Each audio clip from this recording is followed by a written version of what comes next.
Isang magandang araw mga mamin sir, meron po tayong napakagandang sewing machine. Ito po ay Singer brand mga mamin sir. Tingnan nyo naman po kung gaano po siya kakinis, gaano po kalinis itong sewing machine natin. Parang brand new na po siya mga mamin sir. Ayan, makikita nyo naman po kung gaano siya kakinis. Wala po siyang kalawang at wala rin po siyang issue mga mamin sir. Ayan. I-check nyo lang po yung mga stitches niya, design niya. Ang lahat ng stitches niya gumagana, functionable po mga mami sir. Ito po, nasa 40 stitches po yan mga mami sir. Ayan po siya.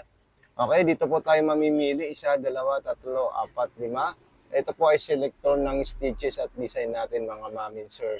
Okay, dito naman po yung space or distance ng straight sewing. Dito naman po yung wide, yung lapad ng zigzagger natin. Din speed control, needle position, reverse, start button, stop button po mga mami sir. So maraming salamat. God bless and more power po.